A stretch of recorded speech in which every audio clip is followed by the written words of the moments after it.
Well, hello, and welcome back to Brian Needleman Supports Equality and Respect for LGBT folks everywhere. This will be part 3, paragraph 4, and I've decided that I'm going to have to make a 5th video. Apparently, I'm still quite an amateur at this, and realized that the first video, the introduction, took a little longer than I thought. I don't regret it because it was very much needed. But so we're going to have a 5th video.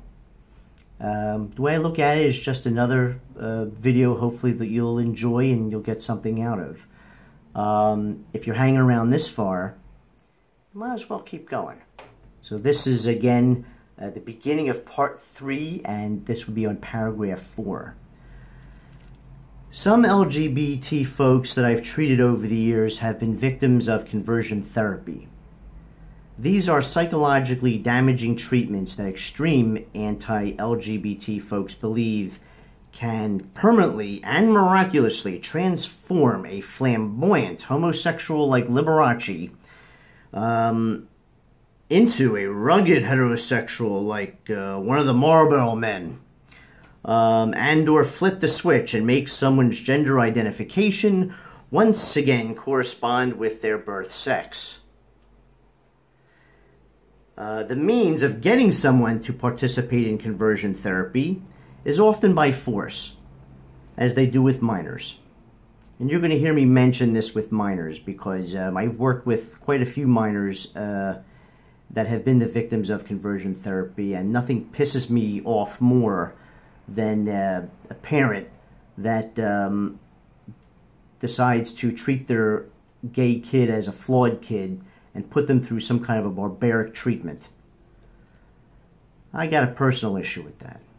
Can you tell?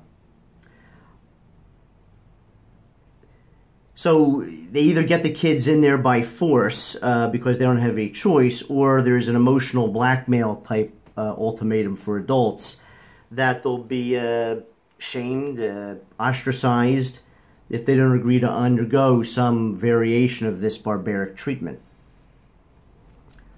What is profoundly disturbing here is that America's Vice President Mike Pence supports this brutish treatment that is banned from being practiced in several states and many pending states on adults and minors.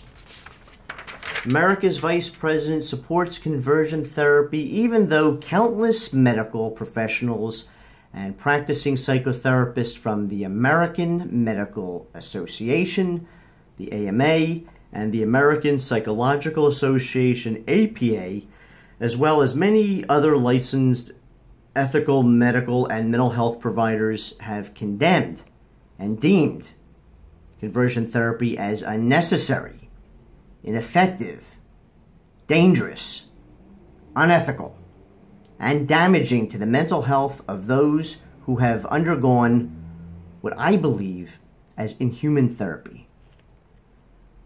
I've treated gays and those who identify as transgender in my private practice that have suffered emotional damage from conversion therapy. Consequently, all were traumatized at differing levels of severity. Many of my patients struggled with intensified shame and guilt. There was post-traumatic stress disorder, also known as PTSD, anxieties. A number of them became quite paranoid. Some turned to drink and drug, alcohol, and substance abuse. There were various problematic addictions, particularly the development of obsessive-compulsive disorder or OCD behaviors and the rituals associated with that. There are sleep disturbances that many have, depression. A lot of people that have had conversion therapy are chronically depressed. There is chronic suicidation.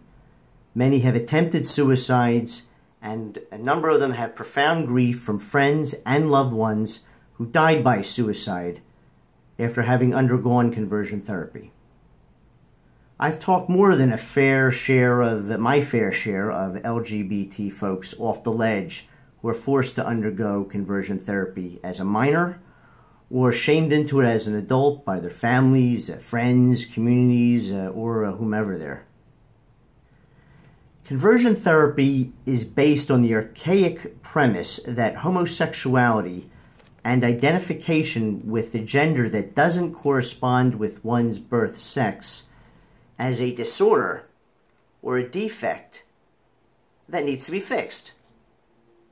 These shaming, judgmental, and racist conversion therapy practitioners see LGBT folks as being inept at being able to revert their disordered sexual orientation and or gender identification back to an orderly heterosexual and gender identification. These practitioners also believe that LGBT folks who lack the ability to flip that switch as a personal and moral failure. Now, let me just step out for a second that psychotherapy, regardless of what anybody thinks of it, the intention is it's supposed to be creating what they call a non-judgmental space. This therapy is already starting off with judgment, claiming that someone's ability not to switch themselves back is a personal and moral failure. I don't like conversion therapy at all, and I'm not going to be polite about it. Conversion therapy utilizes aversion conditioning and torture to change same-sex attraction or alter a person's gender identity by despicable and unethical treatment methods such as the inducement of nausea and or vomiting, paralysis, orgasmic reconditioning, electric shocks, shaming, physical violence, oh yeah, and other, what's the word I could use, unscrupulous means to try and make someone become sexually attracted to the opposite sex and or identify their gender with one's birth sex. The bottom line is that this barbaric treatment does not permanently erase the defective gay and replace it with a fully functioning straight person chomping at the bit to get down and funky with a member of the opposite sex, nor can it forever make those who identify as transgender ditch their disordered gender identification and suddenly dig being their birth sex. Conversion therapy will never achieve its desired outcome because nothing can alter what LGBT folks viscerally experience in their bodies, in their bones, and in their souls, that it's either innate or naturally a part of their being. What I find particularly disturbing is that our vice president supports conversion therapy, even though he is aware that this crucial treatment is banned in several states from being practiced on both adults and minors. It is also very disturbing to me that our vice president supports conversion therapy, even though the AMA, the APA, and most other sane licensed medical and mental health providers have condemned it as not only ineffective, but dangerous, because it can cause severe damage to the mental health of those who undergo it, especially minors, who more times than not were forced into it by their parents or their legal guardians. Now, Vice President Mike Pence is entitled to his opinion, as all folks are, of not liking or approving of LGBT folks and their lifestyle. But his support of conversion therapy blatantly makes it very clear that he believes gays and those who identify as transgender are defective human beings who are inferior to straight folks. Hence, the only way our vice president can see LGBT folks as equal to straight folks is if they can be magically repaired and converted into fully functioning heterosexuals who identify with the gender of their birth sex. What Vice President what our vice president is modeling to our country and the world is a prime example of racism. Our Vice President Mike Pence openly demonstrates intolerance of any remnant of LGBT rights or equalities. This is spelled out in the Religious Freedom Restoration Act that endorses discrimination, which he signed into law when governor of Indiana, and in all fairness, that both Democrat and Republican politicians endorsed. Not every Democrat, not every Republican, but the bottom line is Mike Pence did, and I believe actually Clinton did as well, although I'm not 100% sure.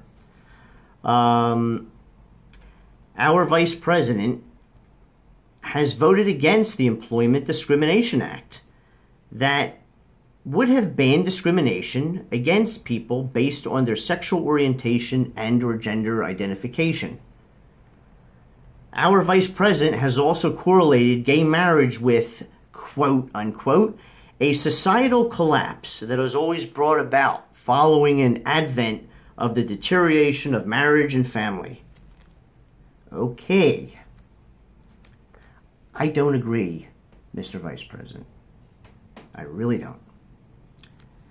Once again, America's Vice President's support of conversion therapy, despite this barbarous treatment being banned in several states and deemed dangerous to the mental health of adults and minors, especially minors, by leading medical and mental health professionals affiliated with the AMA and APA associations, is a prime example of modeling to our country and the world not only bigotry, but sanctioning of hate crimes against LGBT folks.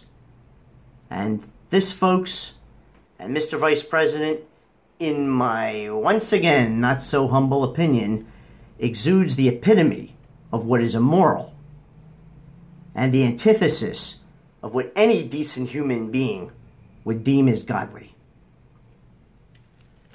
I may be an atheist, Mr. Vice President, but I do believe with every fiber in my being that if some supreme being exists, he sees all human beings as equal to one another, special and perfect, just the way they are.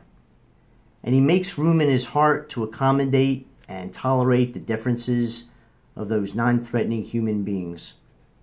So I suggest, Mr. Vice President, that you watch several episodes of Mr. Rogers' Neighborhood. Fred Rogers, in his soft-spoken and intelligent manner, epitomized that being godly is about not fearing differences in good folks that we don't understand and seeing all human beings as equal and special, just the way they are. Mr. Vice President, if you don't like homosexuality, don't practice it. If you identify with the gender of your birth sex, enjoy your penis and celebrate your manhood. Oh my God, did I just tell the Vice President of the United States to enjoy his penis and celebrate his manhood? I guess I did. First Amendment of the Constitution, gotta love it. This is your fundamental right as a human being to do so, as much as it is any human being's fundamental right to identify with whatever gender works for them and still be respected as an equal. Any man, gay or straight, including you, Mr. Vice President, with the mutual consent of his or her male and or female partner, has the fundamental right to put their penises in any consenting orifice of their choosing.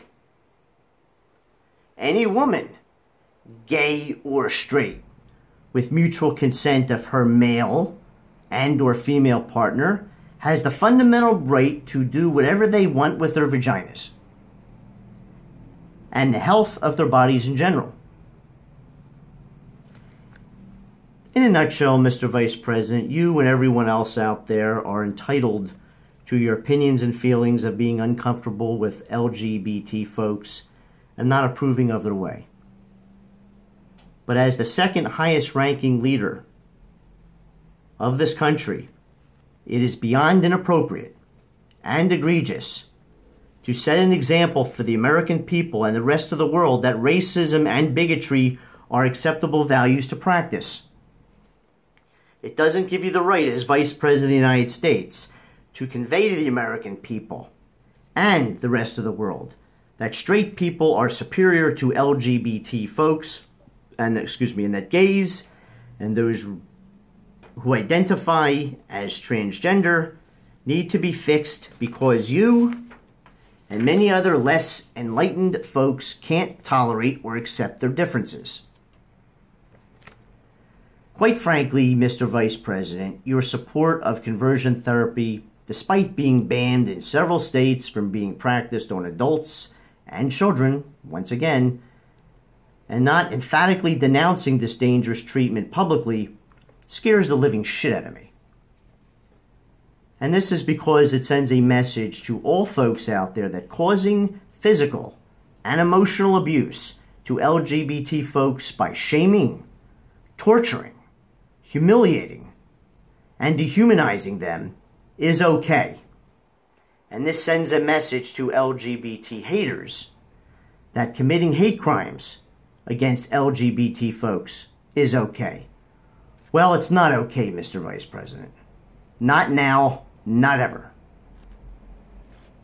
Recently, Mr. Vice President, I got into a heated discussion with someone who asked me what they were supposed to do if they were walking with their kids in a public place and they see two men or two women holding hands or kissing in public. I advise this person to consider the following. First, ask your kid in a non-judgmental tone if they have any feelings about what they saw. Second, listen to what your kid has to say and convey to them, in your own words, that you respect their beliefs and having a brain of their own. Third, it's okay to tell your kid your thoughts about not liking or agreeing with the LGBT way, but to strongly emphasize to your kid that LGBT folks are human beings and we are no better or worse than them. Fourth, tell your kid that they have nothing to fear from LGBT folks and they have the same right to do what works for them as you do. What my feedback to this individual aimed to accomplish, Mr. Vice President, is to take the sting out of racism and bigotry by encouraging people to strive towards treating others with non-threatening differences as equals. Mr. Vice President, I believe that planting the seeds of viewing fellow human beings that live life differently from us as equals, demonstrating acceptance and tolerance of these differences, sprouts love, and the ability to connect and get along okay with all kinds of folks. Conversely, Mr. Vice President, planting seeds that certain human beings are superior to one another, differences are intolerable, and inferior human beings are defective and need to be fixed, supports hatred that too often manifests into violence. Enough is enough. Enough is enough. Moving on from our not-so-friendly LGBT-friendly Vice President, other attributes that I deeply admire and find a huge source of strength from working with LGBT folks and having gay friends and acquaintances is their often deep sense of personal integrity in honoring that they are fine just the way they are. Despite the ongoing hostilities and disapprovals they endure from unbending, myopic beliefs that gays and those who identify as transgender are defective and need to be repaired, like a flat tire or a carburetor. A human being being looked at as defective. Really? LGBT folks have somehow taught me by their brave and positive examples to be comfortable enough in my own skin and that I don't need the approval of others or be liked by others to validate myself. These very wise, good-hearted LGBT folks taught me that the only approval I need is my own. This has manifested in many ways for me, such as being clear about my own boundaries, not tolerating inappropriate or abusive behavior from anyone, respecting and honoring my terms, speaking up for myself, and choosing to make myself visible when others see and treat me as if I'm invisible. Mensch taught me volumes over the years that I worked with him. One highlighted lesson is that straight folks like me don't have to come out to anyone. It is an automatic given in this world that I don't have to worry about losing friends or family members, being discriminated against in the workplace or when applying for a job, getting my ass kicked, or not being permitted to marry simply because I fancy the opposite sex. I have worked and known many LGBT folks who bravely came out of the closet and consequently lost or were estranged from family or friends as a price tag for honoring their integrity. I am continually reminded that being a straight dude who fancies women is unremarkable in the eyes of most. Ironically, those adamantly opposing LGBT rights and equality model that it is a privilege to be seen as undistinguished. Mensch and other LGBT folks have empowered me by their valiant exemplars to have the courage to live my life with honesty and integrity, stand on my own if need be, and to be myself despite others' objections. For a plethora of reasons, I've lost many friends as a consequence for paying the steep price tag of choosing to live my life with honesty and integrity. My journey has often been lonely and painful as a result. Many times I've contemplated what I would do if given some kind of a do-over and the chance to compromise and or sacrifice my integrity for the price tag of maintaining some semblance of a connection with those friends that I've lost, so that others would choose to escort me on my journey on their terms. Would I go back and compromise or sacrifice my integrity so that my journey in life would not be such a solitary one for the most part? Fuck no. And this ends part 3, paragraph 4.